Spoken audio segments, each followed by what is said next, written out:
Hello everyone, welcome to our channel. RRB NTPC ఎగ్జామ్కి useful అయ్యేటువంటి క్వశ్చన్స్ని మీకు మోడల్ పేపర్స్ ద్వారా అందించడం జరుగుతుంది. టోటల్ 50 మోడల్ పేపర్స్ని మన ఛానల్ ద్వారా మీకు ఉచితంగా అందించడం జరుగుతుంది. ఈ మోడల్ పేపర్స్ని మీరు డౌన్లోడ్ చేసుకొని నెక్స్ట్ ప్రాక్టీస్ కూడా చేసుకోవచ్చు. మరి ఈ మోడల్ పేపర్లో క్వశ్చన్స్ అన్ని సెక్షన్స్ నుంచి ఉంటాయండి. So 3 sections general awareness, current affairs, అలానే అందులో మీకు జనరల్ సైన్స్ కూడా కవర్ అవుతుంది. వాటితో పాటుగా mathematics, reasoning, analytical reasoning, verbal and non verbal reasoning కూడా కవర్ అవుతాయి అన్నీ కూడా. సో మరి 50 మోడల్ పేపర్స్ని మీరు ప్రిపేర్ అయినట్టయితే మోస్ట్ ఆఫ్ ది సిలబస్ని కవర్ చేసినట్టండి. Don't miss these 50 model papers. అలానే 50 మోడల్ పేపర్స్ని మీరు డౌన్లోడ్ కూడా చేసుకోవచ్చు కింద డిస్క్రిప్షన్లో ఇచ్చినటువంటి లింక్స్ ద్వారా. మరి ఈ క్వశ్చన్స్ అన్ని కూడా మీకు ప్రీవియస్ ఇయర్ క్వశ్చన్ పేపర్స్ని అనలైజ్ చేయడం ద్వారా క్వశ్చన్స్ని ప్రిపేర్ చేయడం జరిగింది. కాబట్టి don't miss it. RRB NTPC ఎగ్జామ్కి అలానే ఇతర రైల్వే ఎగ్జామ్స్ కూడా చాలా యూస్ఫుల్ అవుతాయి. మన ఛానల్లో ఉన్నటువంటి వీడియోస్ని చూస్తూ మన ఛానల్ని ఇప్పటివరకు సబ్స్క్రైబ్ చేసుకున్న వారు సబ్స్క్రైబ్ చేసుకొని వీడియోని లైక్ చేయండి. First question, Crimean Congo haemorrhagic fever CCHFను మరో పేరుతో ఏమని పిలుస్తారు? Blood fever, eye bleeding virus, haemorrhagic fever, Congo fever. So ఇది మనకు కరెంట్ అఫైర్స్ నుంచి అలానే జనరల్ సైన్స్ రెండు కవర్ అయ్యేటువంటి క్వశ్చన్ అండి. సో ఈ విధంగా కరెంట్ అఫైర్స్తో పాటుగా మాకు ఇతర జనరల్ అవేర్నెస్, జనరల్ సైన్స్తో ముడిపడి ఉన్నటువంటి క్వశ్చన్స్ని మనకు కాంపిటేటివ్ ఎగ్జామ్స్ అనగా ఈ ఆర్ఆర్బి ఎగ్జామ్స్లో ఎక్కువగా ఇస్తున్నారు. ఆన్సర్ వచ్చేసి సెకండ్ అండి, eye bleeding virus. Next question, August 29వ తేదీన విశాఖ నేవల్ డాక్ యార్డ్లో నేవీలోకి ప్రవేశపెట్టబడిన అరిహాంత్ క్లాస్లో రెండవదైన అణు జలాంతర్గామి ఏది? సో మీకు మ్యాథమెటిక్స్ అండ్ రీజనింగ్ క్వశ్చన్స్ని మాత్రం బోత్ తెలుగు అండ్ ఇంగ్లీష్ 2 లాంగ్వేజ్లో ఇవ్వడం జరిగిందండి. So INS Arihant, INS Arighat, INS Vikrant, INS Calvary. The correct answer is second one అండి, ఐఎన్ఎస్ అరిగాత్. నెక్స్ట్ క్వశ్చన్, ప్రధానమంత్రి కిసాన్ ఊర్జా సురక్ష ఏవం ఉద్దాన్ మహా అభియాన్ పిఎం కుసుమ్ అనేటువంటి ఈ పథకం కింద తెలంగాణ రాష్ట్రంలో ఎంత మెగావాట్ల సౌర విద్యుత్ ప్లాంట్ల ఏర్పాటుకు కేంద్ర ప్రభుత్వం అనుమతి ఇచ్చింది? సో ఈ యొక్క గ్రీన్ ఎనర్జీ అనగా సోలార్ ఎనర్జీ కావచ్చు, విండ్ ఎనర్జీ కావచ్చు, సో ఈ విధమైనటువంటి గ్రీన్ ఎనర్జీకి సంబంధించి ఇంకా న్యూక్లియర్ ఎనర్జీ కావచ్చు, మోస్ట్లీ ఒక క్వశ్చన్ అయితే అడిగేటువంటి అవకాశం ఉందండి. మనకు ఆన్సర్ వచ్చేసి థర్డ్ వన్, 4000 మెగావాట్లు.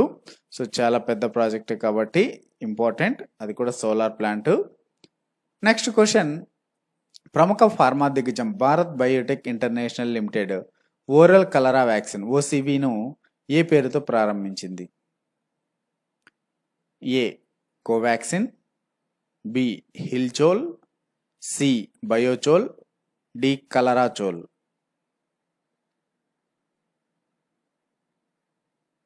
సెకండ్ అండి Hillchol.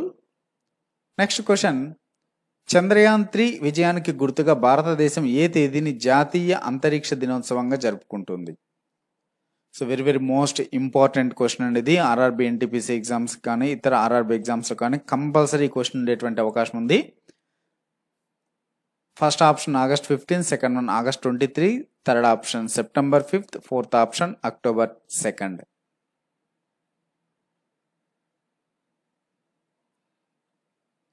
Answer second option August 23. Next question, క్రింది వాటిలో సరికానిది ఏది? సో పాలిటీ నుంచి general awareness question. So first 4 స్టేట్మెంట్లు ఇచ్చారండి. ఇక్కడ 4 స్టేట్మెంట్లో మొదటిది ఏమని ఇచ్చారంటే, భారత రాజ్యాంగం 1935 చట్టం జిరాక్స్ కాపీ అన్నది ఎవరంటే కేటీ షా అని ఇచ్చారు. సెకండ్ స్టేట్మెంట్, భారత రాజ్యాంగం ఒక అందమైన అతుకుల బొంత అని మారిస్ జోన్స్ అన్నారని ఇచ్చారు. థర్డ్ వన్, భారత రాజ్యాంగం ఐరావతం లాంటిదని HV కామత్ అన్నారన్నారు. ఫోర్త్ వన్, భారత రాజ్యాంగ పరిషత్ ఒక హిందువుల సభ అని చర్చిలు అన్నారు.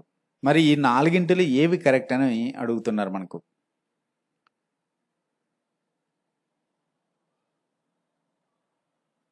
సో కరెక్ట్ కదా, రాంగ్ అని అంటే సరికానిది ఏవి అన్నారు. సో రెండవది 4వది రాంగ్ అండి. సో కాబట్టి మనకి ఇప్పుడు ఆన్సరు ఫోర్త్ వన్ అవుతుంది. రెండవ స్టేట్మెంట్ 4వ statement wrong.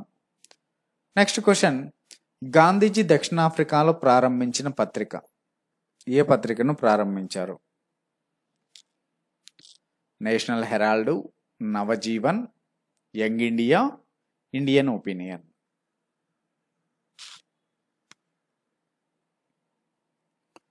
Answer fourth one, Indian Opinion అనే పత్రికని దక్షిణాఫ్రికాలో ప్రారంభించారు గాంధీజీ గారు. Very very most important question from Indian history general awareness. Next question, Brahmaputra నది మన దేశంలో ఏ రాష్ట్రాల గుండా ప్రవహిస్తోంది?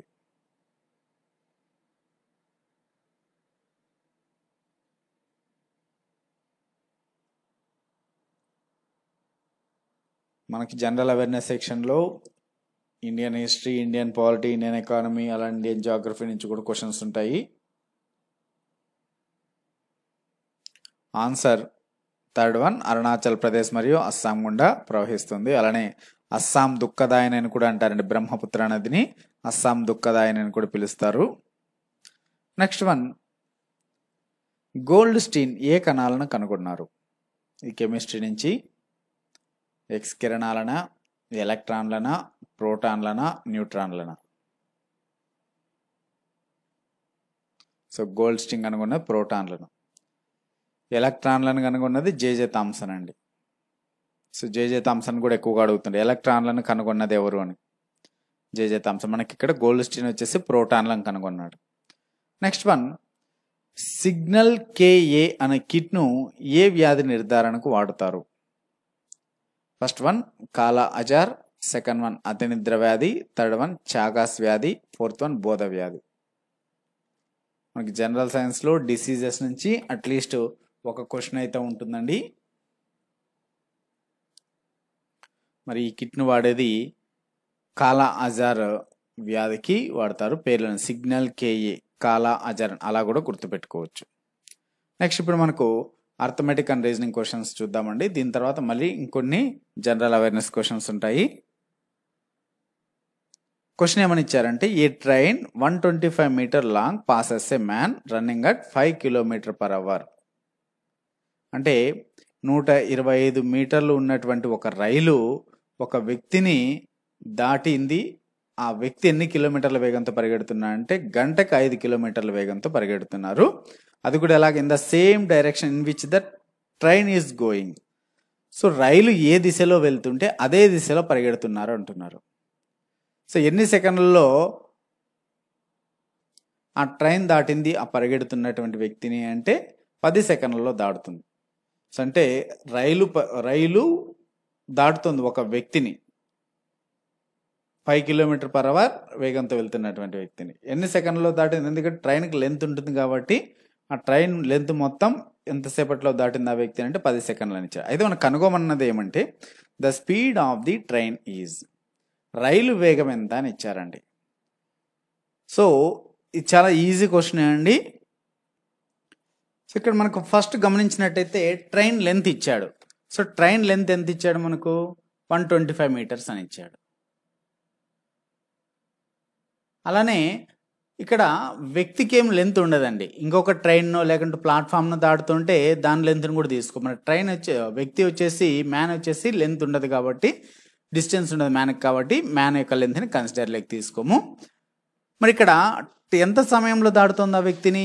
10 సెకండ్లలో దాడుతుంది కాబట్టి 10 సెకండ్స్లో దాడుతుంది. సో ఇది మనకు చూడండి, ఇది డిస్టెన్స్, ఇది టైం.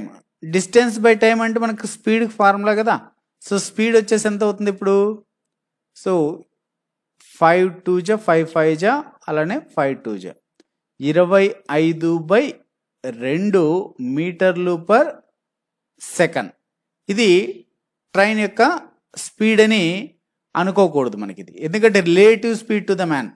సో మనిషి యొక్క వేగంతో కలిపి ఉంటుంది ఇది. మరి మనిషి యొక్క వేగంతో కలిపి ఉంటుంది కాబట్టి ఫస్ట్ ఆఫ్ ఆల్ దీనికి యాక్చువల్ మనకు ఆప్షన్స్లో కూడా ఒక్కొక్కసారి ఇచ్చిండొచ్చు 25/2 మీటర్స్ పర్ సెకండ్. కానీ ఇక్కడ ఆప్షన్స్ అన్ని km/hలో ఉన్నాయి కాబట్టి ఒకసారి చేంజ్ చేద్దాం దీన్ని km/hలోకి. సో 25/2ని మీటర్ పర్ సెకండ్స్ని km/h మార్చాలంటే 18/5తో మల్టిప్లై చేస్తే సరిపోతుంది. చూడండి 2 9 5 5 9 5ల 45 కిలోమీటర్లు పర్ అవర్. మనకు ఆప్షన్స్లో ఉంది, ఫస్ట్ ఆప్షన్ ఇచ్చారు కానీ ఆన్సర్ అది కాదు. ఎందుకంటే మనిషి ఇక్కడ కాన్స్టెంట్గా లేడు, running at 5 kilometre per hour అంటున్నాడు. మనిషి కూడా పరిగెడుతున్నాడు కాబట్టి ఇప్పుడు మనిషి వేగము ప్లస్ ఈ యొక్క వేగం రెండు ఉంటాయి ఇందులో. సో కాబట్టి ఇక్కడ మనకు ట్రైన్ వేగం కావాలంటే రిలేటివ్ స్పీడ్ మనకు 45 అండి. సో రిలేటివ్ స్పీడ్ 45 అంటే ఇప్పుడు ఈ వేగంలో నుంచి మనిషి యొక్క వేగాన్ని తీసేసి ఉంటాడు, ఎందుకు సేమ్ డైరెక్షన్ కాబట్టి. అనగా మనకు ట్రైన్ యొక్క speed, train speed x kilometre per hour అనుకుంటే మ్యాన్ స్పీడ్ ఎంత 5 కిలోమీటర్ పర్ అవర్ అని ఇచ్చారు. మనకు రిలేటివ్ స్పీడ్ కావాలి, రిలేటివ్ స్పీడ్ వచ్చింది. రిలేటివ్ స్పీడ్కి ఫార్ములా ఏంటి అంటే train speed minus man speed. So train speed x గా అంటే x మైనస్ 5 అని. మరి రిలేటివ్ స్పీడ్ ఎంత మనకు వచ్చినది 45 కదా, అంటే 45 ఈక్వల్స్ టు x మైనస్ 5 అని. మరి అదే వ్యక్తి ట్రైన్కి ఆపోజిట్లో పరిగెడుతుంటే x ప్లస్ 5 వేసుకుంటాం. మరి ట్రైన్కి సేమ్ డైరెక్షన్లో వ్యక్తి వెళ్తున్నాడు కాబట్టి మైనస్ వేసుకున్నాం. అంటే మనకి ఇప్పుడు x ట్రైన్ వేగం కావాలి కాబట్టి x ఈక్వల్స్ టు 45 ప్లస్ 5 అనగా ఎంత, x equals to 50 kilometres per hour. అనగా మనకు ఆన్సర్ ఎంత, second option is the right answer అండి. సో కాబట్టి 45 అనేది రిలేటివ్ స్పీడ్, అది జాగ్రత్తగా గమనించాలి. So answer is second option. Next question, an aeroplane covers a certain distance at a speed of 240 kilometers per hour in 5 hours.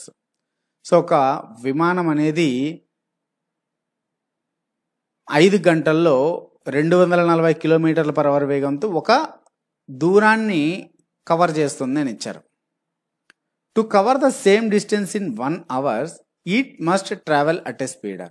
అయితే ఆ డిస్టెన్స్ని 5 గంటల్లో కాకుండా 1 గంటలో వెళ్ళాలి అంటే ఎంత వేగంతో వెళ్ళాలి? చూడండి 240 కిలోమీటర్ల వేగంతో వెళ్తోంది. మరి ఆ కొంత దూరం అంటే డిస్టెన్స్ ఇక్కడ సేమ్ అండి. సపోజు ఢిల్లీ నుంచి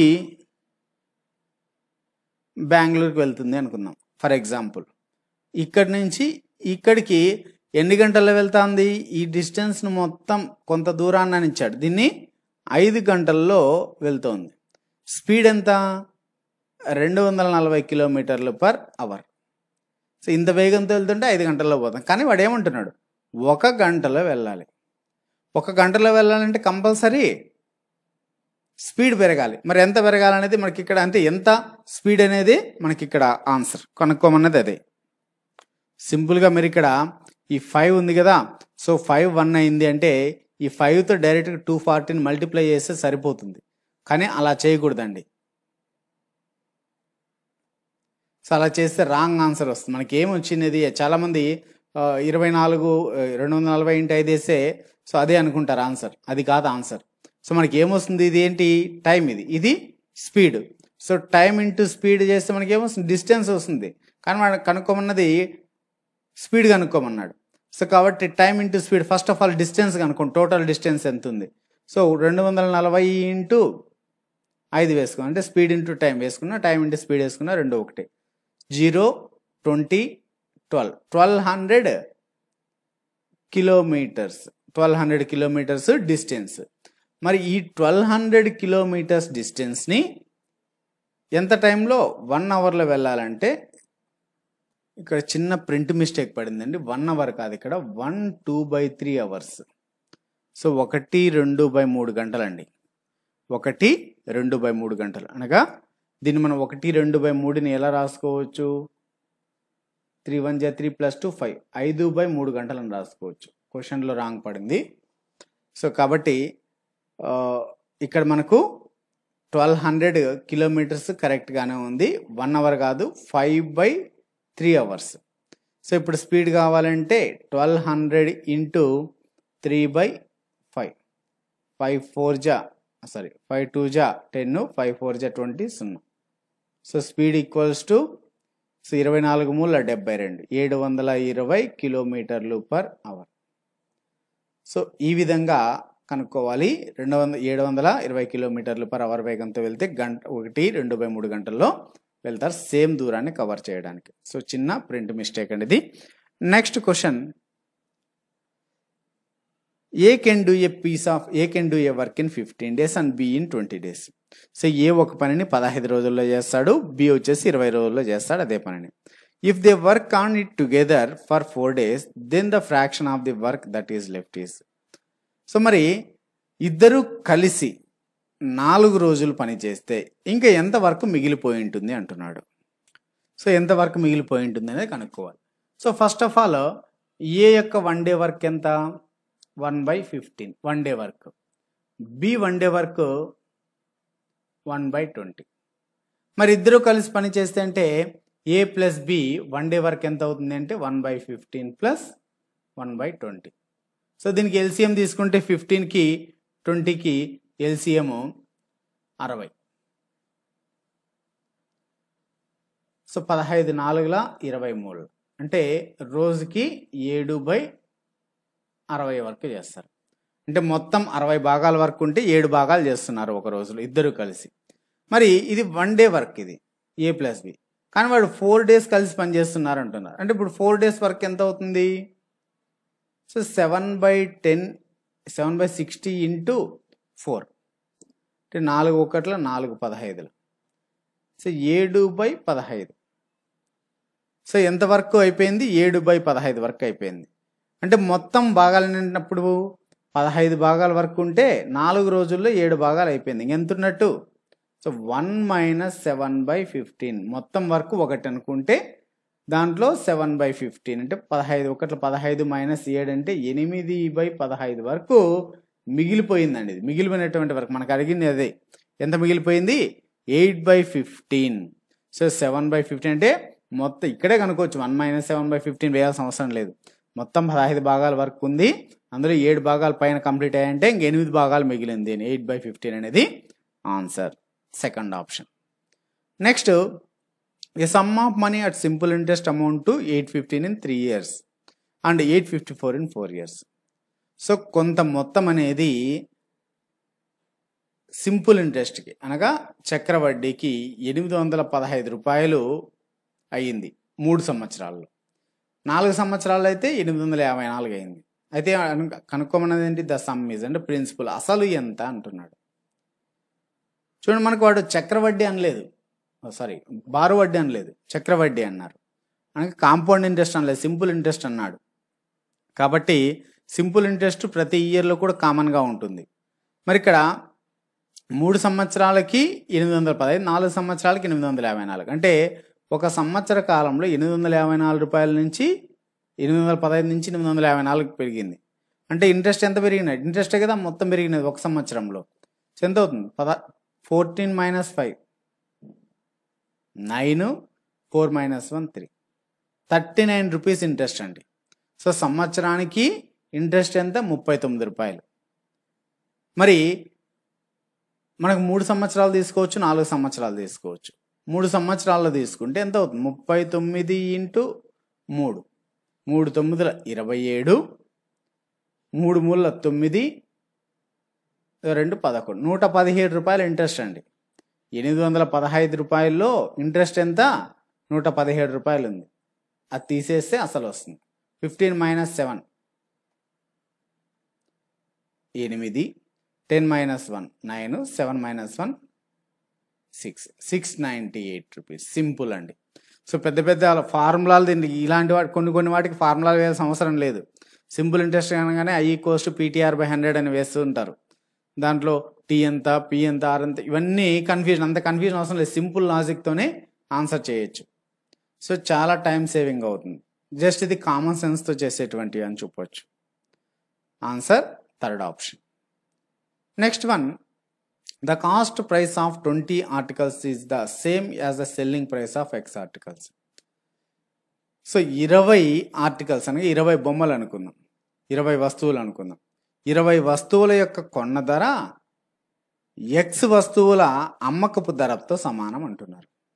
ఇఫ్ ద ప్రాఫిట్ ఈజ్ 25%, అంటే ఇక్కడ అమ్ముతున్నా అంటున్నారు కదా, అంటే లాభం వచ్చింది అంటున్నారు. ఎంత? 25%. 25% లాభం అయితే ఎక్స్ ఎంత అంటే ఎక్స్ ఆర్టికల్స్ ఎన్ని అంటున్నాడండి. Very easy question. సో మనకి ఇక్కడ ఒక్కొక్క article, each article cost price వచ్చేసి 1 రూపీ అనుకుందాం. Each article cost price 1 rupee. అప్పుడు 20 ఆర్టికల్స్ కాస్ట్ ప్రైస్ ఎంత అవుతుంది?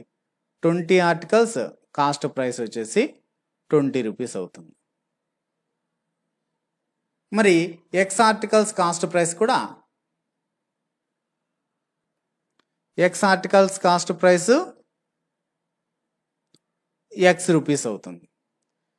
సో మనకి ఇప్పుడు 20 articles cost price selling price 20 articles cost price equal అన్నాం. Selling price of x article, ఇది కాస్ట్ ప్రైస్ ఆఫ్ 20 ఆర్టికల్స్, రెండు ఈక్వల్ అని చెప్పాడు.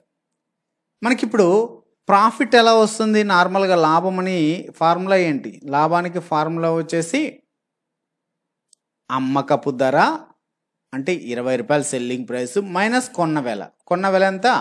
ఎక్స్ రూపీస్ వచ్చిందిగా, మనకు 1 రూపీ ప్రకారం తీసుకుంటే X rupees. So total X రూపీస్కి అమ్మాడు, ఎక్స్ రూపీస్ కొన్నాడు, 20 రూపీస్కి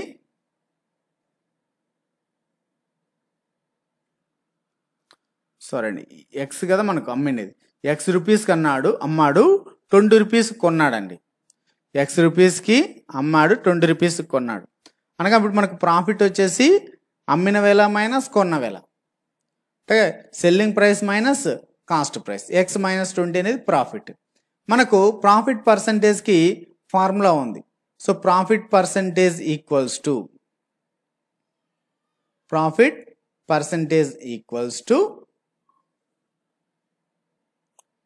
cost price minus selling price divided by selling price into 100.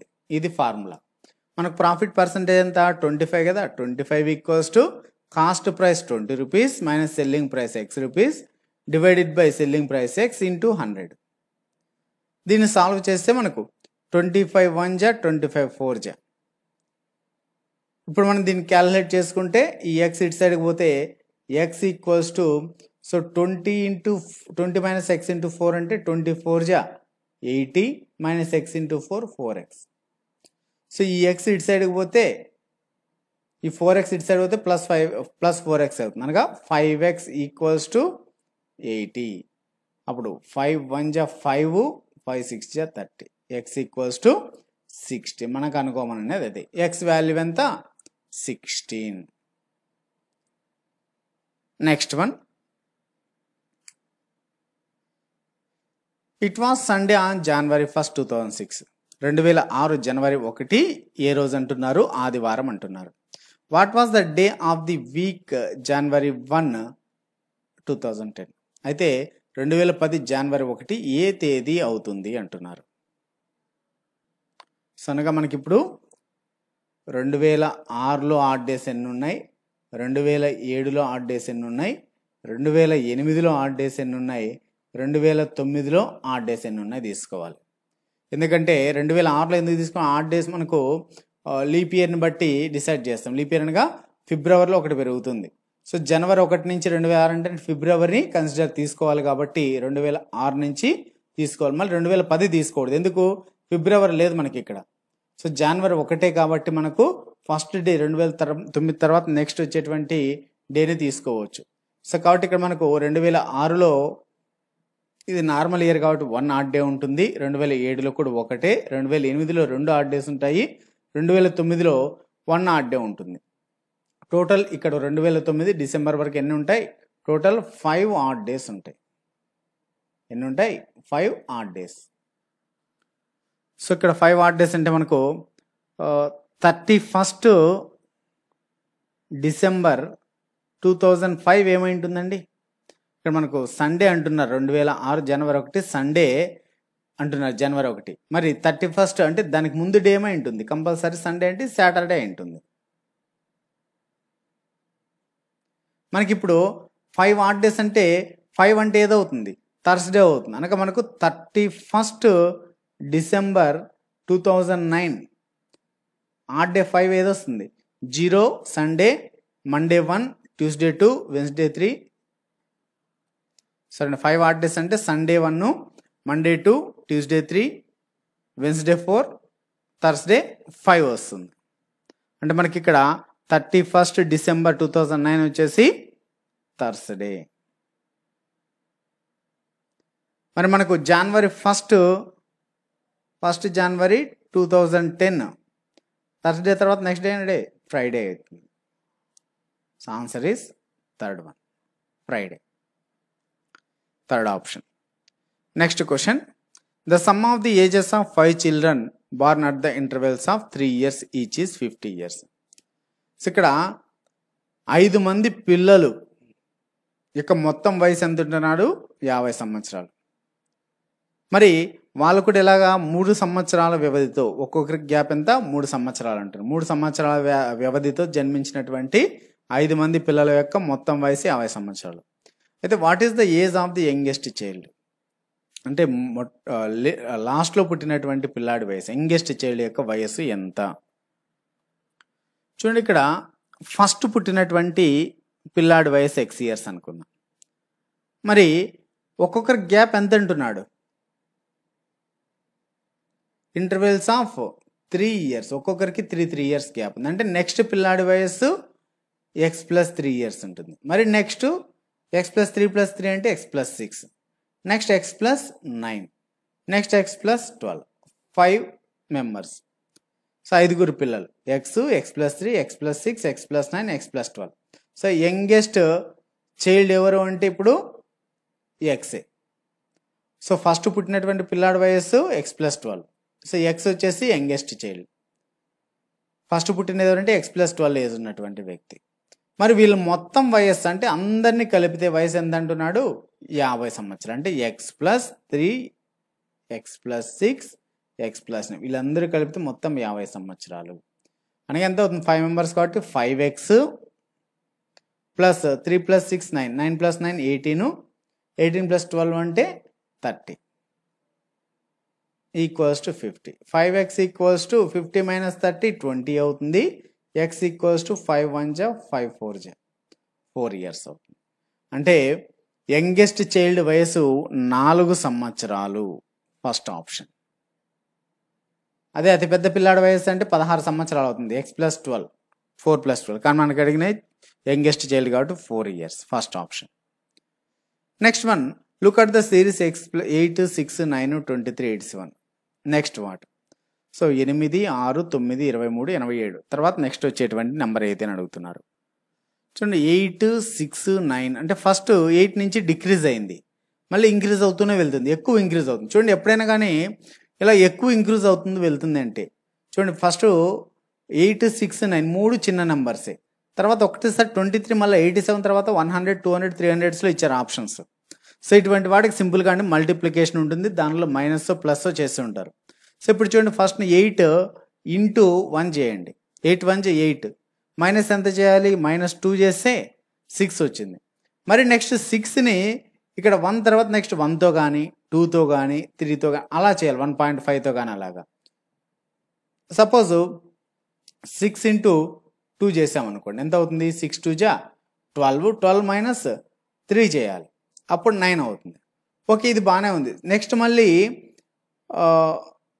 Same అలానే 9 × 1 2 చేసాం కదా, 3తో చేయాలి, 9 3 జా 27 - 4 చేయాలి, 27 కరెక్ట్ వస్తుంది. కాబట్టి ఇప్పుడు 6 × 3 6 × 2 -3 9, మరి 9 × 2 -4 27, అలానే 87 × 2 -5 సారీ ఇక్కడ 2 కాదండి 3 ఉండాలి, ఇక్కడ 4 ఉండాలి. 9 3 జా 27 - 4 23, 87 × 4. మరి దీన్ని ఎంత క్యాలిక్యులేషన్ చేయాలంటే ఒకసారి చిన్న గమనించండి. సో 4 ఏళ్ళ 28, 8 - 5 ఎంత? 4, 8 5 40 వస్తుంది. అంటే 400కి కన్నా తక్కువ ఎంత ఉంటుంది? 324 ఉంటుంది. అంత క్యాలిక్యులేషన్ అవసరం లేదు. మళ్ళీ 23 ఇక్కడ మధ్యలో ఒకటి 23 × ఒకటి మిస్ అయిందండి, సారీ. 23 ఇంటూ 4 ఉండాలి, ఇక్కడ 5 ఉండాలి. 8 5ల 40, 400 పైన ఉండాలండి. అంటే ఇది వస్తుంది. అంటే 87 ఇంటూ 5 మైనస్ 6 ఉండాలి. సో 5 7 జా 35.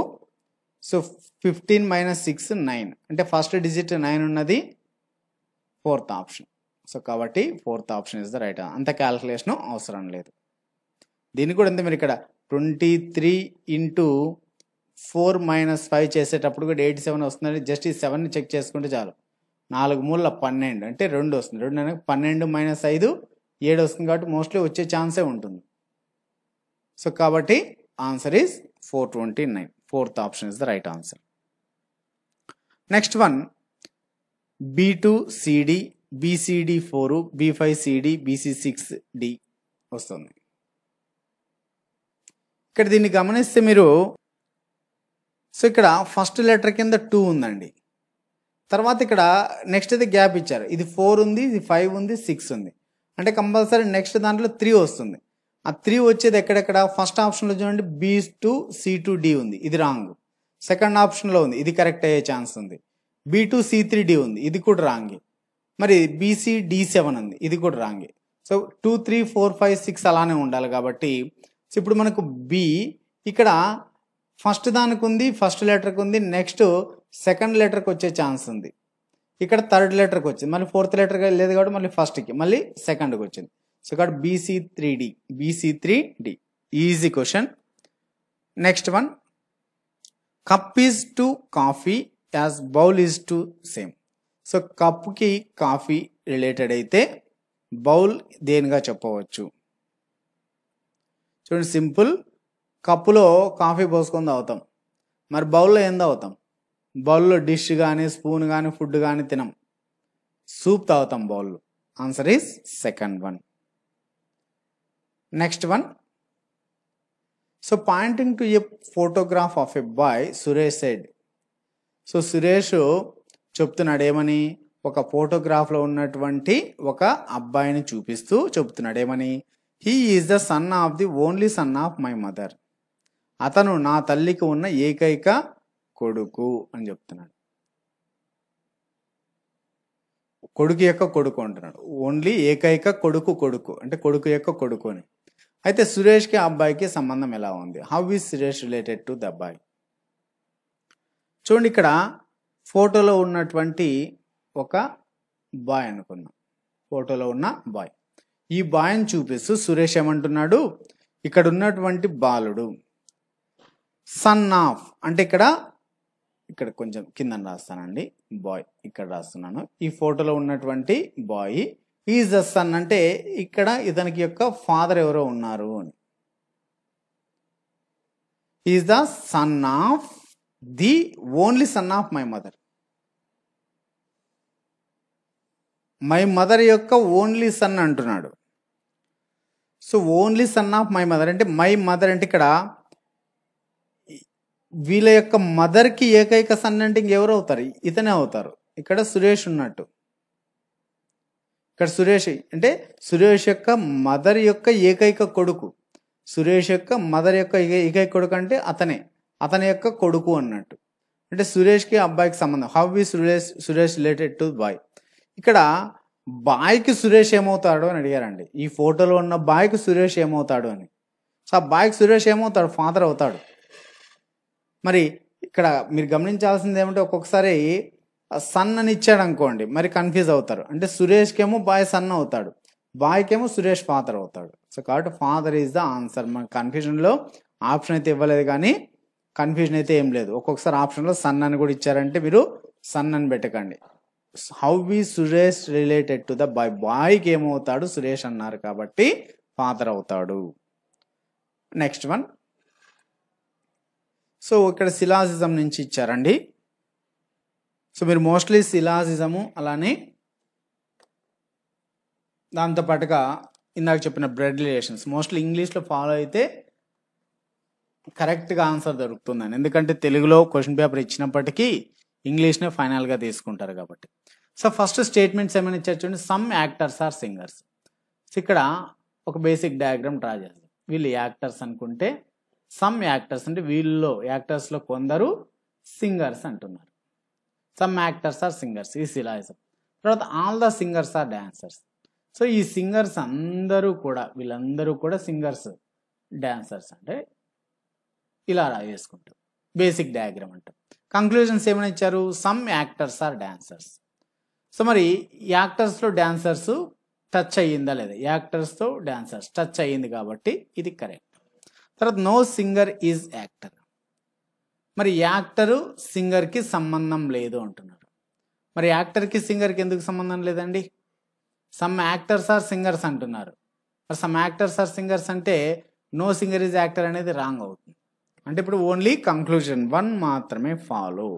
First option is the right answer.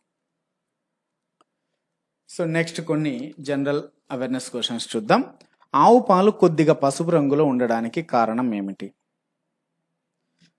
జాంతోఫిల్లు, riboflavin, carotene, xanthine.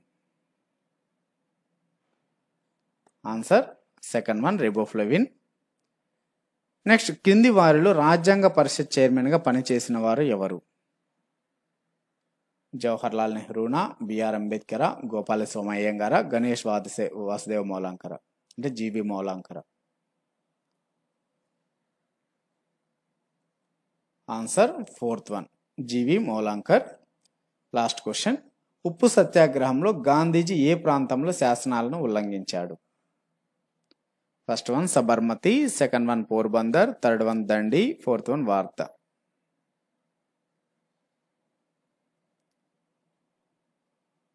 Third one Dandi. So ఇవ్వండి సమ్ ఆఫ్ ది క్వశ్చన్స్.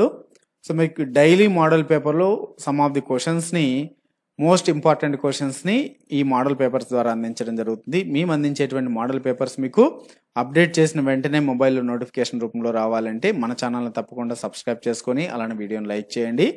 డిస్క్రిప్షన్లో ఈ క్వశ్చన్స్ యొక్క PDF లింక్ ఉంది, వాటిని కూడా డౌన్లోడ్ కూడా చేసుకోవచ్చు. Thanks for watching. Happy learning.